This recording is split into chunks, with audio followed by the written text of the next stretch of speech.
show up all over the place to speak. He does. He's great.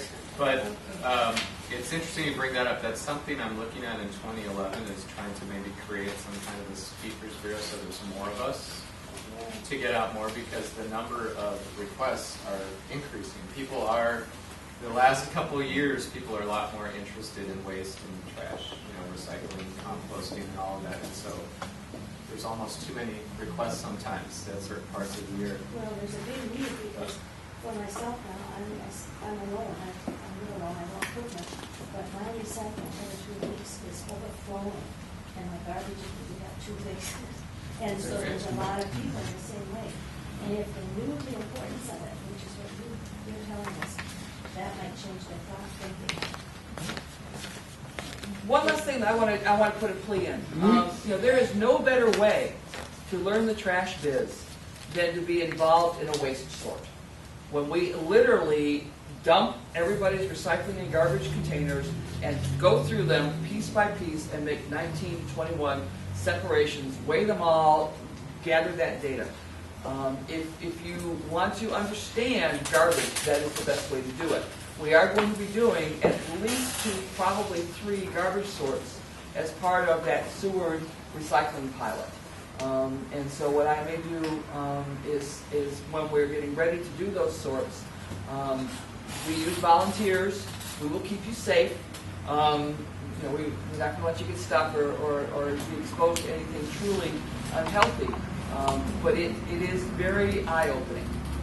And so if anybody is interested in learning a lot on a very specific level about your trash, we're going to be looking for volunteers. And Susan and I will be there, sort of. Yes. Just like we were in it. Right, he called me a trash sorting machine. Yeah, my name's Greg Cruz. I live in the Holland neighborhood. And I guess this question pertains to how we handle garbage in the future. From previous meetings, you said that when Herc was down for maintenance or whatever, the South Side Transportation took the garbage from Herc. Now, they take all of it, or? Okay. What happens is our contract with Hennepin County says that when they block everybody else out, like they are right now, nobody else can go to Herc. Minneapolis has to be able to come. Only when literally the garbage on the tipping floor at Herc fills up the entire floor can we be requested to divert. And in our contract it says that we will use one of the city transfer stations to do that. So that instead of going to Herc, my trucks, City of Minneapolis and MRI trucks will go to, we went to North Transfer Station last time.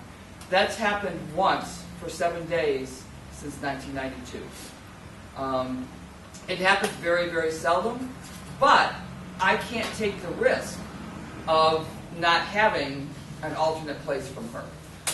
Last summer, they were doing a major retrofit of the electrical generating turbines, and they had trouble with one of the turbines. It came up, it had a lot of vibration. They brought it down, they thought they fixed it, they brought it up, too much vibration.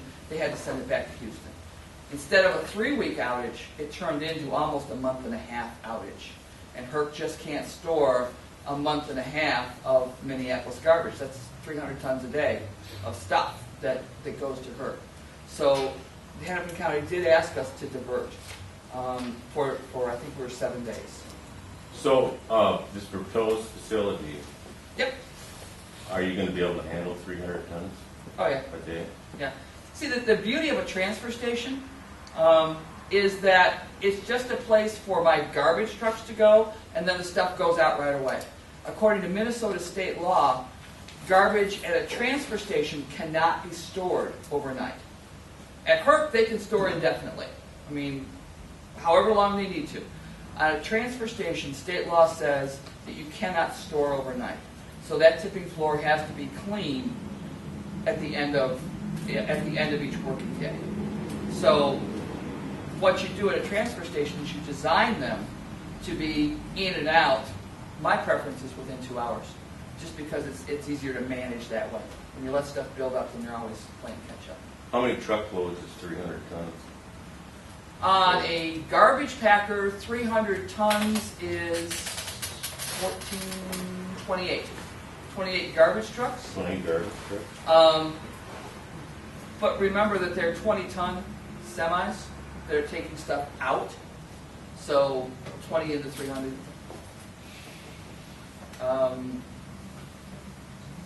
Yep. 15. Oh, no. Oh, I'm sorry. Oh, I had. Like I said, that's happened once since '92. So I have a question about public events. Movie and music in the park used to happen on Monday night, and I used to get really aggravated because people wouldn't recycle things, and there were never enough recycling containers. So I called the city, and they got more. So this year, the park sponsored the Tuesday movie in the park, and there were no recycling containers. So can we partner with the parks and model that, and say something too, that you recycle your cans, and people were leaving things on the lawn, or the trash was overflowing, and recycling was combined with garbage. In Minneapolis, the park board is separate from the city, but I've done a lot of programs with Eric over at the park board. One of the problems at park or any public facilities, we're doing a pilot with Dinkytown to try and have on-the-street recycling. One of the problems is that those humans, they are so freaking difficult to educate. The park had recycling containers at all the parks, and they ended up just being another garbage container. Trying to educate people on what the difference is. They tried signage, they tried different colors, they tried different shapes on the top of the lids.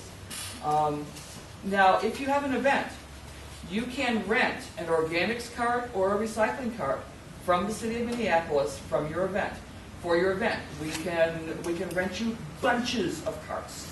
We have handled several thousand people and collected all the organics from those events. We have done a couple of small family picnics where they just said, I need one organics cart at a park, and we will deliver them to the park building, and one recycling container. So we will rent those out to you. We will deliver them. We will pick them up. $20 covers the pickup, delivery, and disposal or composting of whatever in the parks. And one idea would be, I know we could talk It's a about great this for a long service. time, I promote that service a lot. would be to announce it and then have some volunteers that raise consciousness, and then in subsequent weeks, then people already know. So you've got people going around and sort of monitoring. I think the best way to do that is going to be neighborhood by neighborhood, because the neighborhood organizations in Minneapolis are really active, and most of them are associated with a park. So if we could, I would be willing to work with individual neighborhoods if they wanted to try that. It used to be a law that if you put anything into the lake, you couldn't put any garbage into the lake itself. That is a law, so that you would be fined for that. Isn't that true also of communities? Or isn't it just enforced? We talked about the alley scrapping a little while ago. If you will call in and give me the license plate and the vehicle description of a scrapper in the alley or somebody who's doing illegal dumping, we look that information up. We cooperate with the police department. I write that individual a letter. If they do it twice, I start to bill them. If I can if I can find them paying a city utility bill, I will put the charge on their city utility bill. If they are not a Minneapolis resident, I copy the letter to their home police department and say, the letter says, you know what, on this date, this vehicle, license number, description, yada yada, was observed at such and such location, dumping garbage or scrapping, doing illegal scrapping. Scrapping is theft in the city of Minneapolis. This is your warning letter. You will be prosecuted in the future. What we have found is that people's home police departments are beginning to pay them a visit because they realize that if you're doing illegal stuff in Minneapolis, you may also be doing illegal stuff closer to home. So that is starting to put a little bit of a dent in our problem, but it's not perfect yet. Do you have to reveal who calls in? Nope, I don't. The reason I'm saying that is it's a neighbor. And there's been 2 gardens dropped off. Yep. We will take care of that. You do not have to. You can be anonymous. The one plea that I have for you guys that I'll put out there is, for about the last year, the county board has directed my department to look at ways to increase recycling and reuse. And the staff has floated a lot of different proposals to the board Probably sometime in 2011, the board is going to take a serious look at those proposals. We're looking at everything from keeping the programs exactly the way they are to, the far side of the spectrum of mandating recycling for businesses, mandating organics residentially, mandating it commercially, and other things in between. So if you're really interested in those proposals and you're interested in seeing recycling increase in the county, I would really recommend that you pay attention to that, that you talk to your county commissioner to let them know that there's support. Not surprisingly, right now, the commissioners are hypersensitive to any increased cost to any of their residents or their businesses within their districts. And anytime they hear from someone who says, we're really interested in if we had to actually pay a little bit more, I don't want to pay $50 more a month, but if you think it's okay to start some new programs to increase recycling, and if you think it's okay to incur a little bit of cost or whatever ideas you have out there,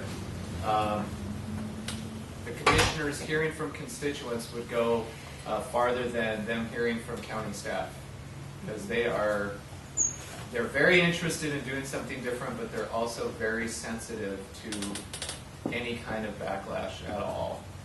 And Councilmember Reich has been very involved in the waste issues and has been in contact with the county and has been an excellent advocate for you. So, unfortunately, I'm afraid that you've learned more about trash than you ever wanted to. That's a very interesting topic, and we're willing to do it. Subsequent month, we talk about the sewer system. Oh, yeah.